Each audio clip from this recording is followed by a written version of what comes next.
ఇక్కడున్నది మంచి చేశా అన్న ధైర్యంతో నిలబడిన ఒక్క మీ జగన్. చుట్టుముట్టినది గతంలో ఏ మంచి కూడా ఏ పేదకు కూడా చేయని అబద్ధాలే పునాదులుగా, మోసాలే అలవాటుగా పెట్టుకున్న 10 మంది కుట్రదారులు అటువైపున. ఒక్క మీ జగన్ మీద ఎంతమంది దాడి చేస్తా ఉన్నారు అనంటే నిజంగా ఆశ్చర్యం అనిపిస్తుంది. ఒక్క మీ జగన్ మీద ఓ చంద్రబాబు, ఓ ఈనాడు, ఓ ఆంధ్రజ్యోతి, ఓ TV5, ఓ దత్తపుత్రుడు, ఓ బీజేపీ, ఓ కాంగ్రెస్, ఇవన్నీ సరిపోవంటూ ఇన్ని కుట్రలు, ఇన్ని అబద్ధాలు, ఇన్ని మోసాలు, కుటిల పద్మవ్యూహంలో వీరంతా కూడా ఒక్కటై బాణాలు సంధిస్తున్నది ఒక్క మీ జగన్ మీద. మీకు మంచి చేసిన మీ బిడ్డ మీద, మీకు ఆ మంచికి మధ్య మీ సేవకుడిగా ఉన్న ఒక్క మీ బిడ్డ మీద ఇంతమంది దాడి చేస్తా ఉన్నారు. అయినా మీ బిడ్డ అదరుడు, అయినా మీ బిడ్డ బెదరుడు.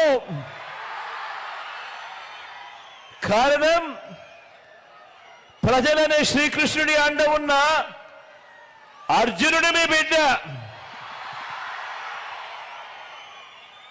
చేసిన మంచి మీద ఆ దేవుడి మీద నమ్మకం ఉంది కాబట్టి అర్జునుడి మీద ఒక బాణం వేసినంత మాత్రాన కురుక్షేత్ర సమరంలో, కురుక్షేత్ర యుద్ధాన్ని కౌరవులు గెలిచినట్టు కాదు. ఒక బాణం వేసినంత మాత్రాన, జగన్ మీద ఒక రాయి విసిరినంత మాత్రాన, జగన్ మీద ఒక రాయి విసిరినంత మాత్రాన జరగబోయే ఎన్నికల కురుక్షేత్రంలో ఆ దుష్ట చతుష్టయం ఓటమిని, ఆ పెత్తందారుల ఓటమిని, మన పేదల ప్రభుత్వం గెలుపును ఎవ్వరూ ఆపలేరు. ఇలాంటి దాడుల వల్ల నా సంఖ్య దిగజారారు అనంటే దాని అర్థం ఏమిటి? ఈ స్థాయికి వారు దిగజారారు అనంటే దాని అర్థం ఏమిటి? విజయానికి మనం అంత చేరువుగా ఉన్నామని, విజయానికి వాళ్ళంత దూరంగా ఉన్నారనే కదా దాని అర్థము.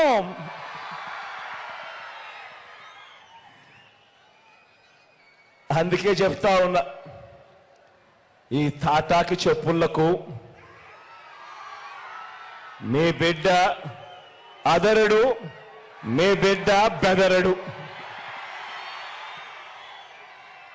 మీకు సేవ చేయాలన్న నా సంకల్పం మరింత పెరుగుతుందే తప్ప ఏ కొంచెం కూడా వెనుకడుగు వేసే ప్రసక్తే లేదు. నా నుదుటి మీద వారు చేసిన గాయం, నా నుదుటి మీద వారు చేసిన గాయం దేవుడి దయతో అది ఇక్కడ తగల్లేదు, అది ఇక్కడ తగల్లేదు. అంటే దాని అర్థం దేవుడు మీ బిడ్డ విషయంలో ఇంకా పెద్ద స్క్రిప్టే రాశాడు అని చెప్పి దాని అర్థం.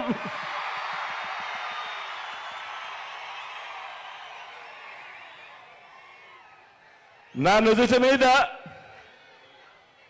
వారు చేసిన గాయం బహుశా 10 రోజుల్లో తగ్గిపోతుందేమో, కానీ పేదల ప్రయోజనాలకు చంద్రబాబు చేసిన గాయాలు, ఆయన పాలనలో ఆయన చేసిన గాయాలు, ఆ రైతులకైతేనేమి, ఆ అక్క చెల్లెమ్మలకైతేనేమి, ఆ నిరుద్యోగులకైతేనేమి, ఆ సామాజిక వర్గాలకైతేనేమి ఆ చంద్రబాబు మోసాలతో అతలా డాన్స్ చేసే డాన్స్ మాస్టర్లు మనకొద్దు, డ్రామా యాక్టర్లు మనకొద్దు. ప్రజలకు నిజాయితీగా పనిచేసే వ్యక్తులు కావాలి. తమ్ముళ్ళు నన్ను కూడా విమర్శిస్తాడు. అంటే నేను 14 సంవత్సరాల ముఖ్యమంత్రి ఉంటే ఈ రోజు రేపు ఉందని కూడా ఆలోచించకుండా అక్కడ సైకో చెప్పాడు, ఈ సైకో ఎగరతాడు. ఎగరతావు నాకు తెలుసు. నేను అనుకుంటే ఒక్క నిమిషం నీ తోక కట్ చేయడానికి. ఒళ్ళు దగ్గర పెట్టుకో, తమాషా ఆడద్దు. రాజకీయాలంటే ప్రజలకు సేవ చేయడం గాని నోరు బారేసుకోవడం కాదు. నోరు బారేసుకున్న వాడికి నోటి నిండా సీసం వేసి శాశ్వతంగా ఆ నోటికి సీల్ చేసేస్తాం, మళ్ళా నోరు తెరవకుండా. ఆ విషయాలు గుర్తుపెట్టుకోవాలి వీళ్ళు. నన్ను మా మంచితనాన్ని చూశారు కానీ మంచితనం అయిన తర్వాత నిన్న కూడా మీరు చూశారు, ఒరిజినల్ గా గొడ్డలితో బాబాయిని చంపి మన మీద పెట్టారు. ఆ తర్వాత కోడి కత్తి డ్రామా వేసి మనమే ఆ కోడి కత్తితో ఆయన పొడి చేయబోయామంట. ఇప్పుడు గులకరాయితో ఆయన హత్యా ప్రయత్నం చేశామంట. మన మీద రాళ్లేస్తారు, మంది మాత్రం ప్రాణం కాదు, ఎక్కడ పోయినా దాడి చేస్తారు. ఆయనంట తెలుగు జాతికి ప్రతిబింబం అంట. మేమంతా ప్రతిబింబాలు కాదు, తెలుగు జాతికి చీడ పొరుగు. చీడ పొరుగు ఏం చేస్తాం మనం? మందు కొడతామా లేదా? వదిలించుకుంటామా లేదా?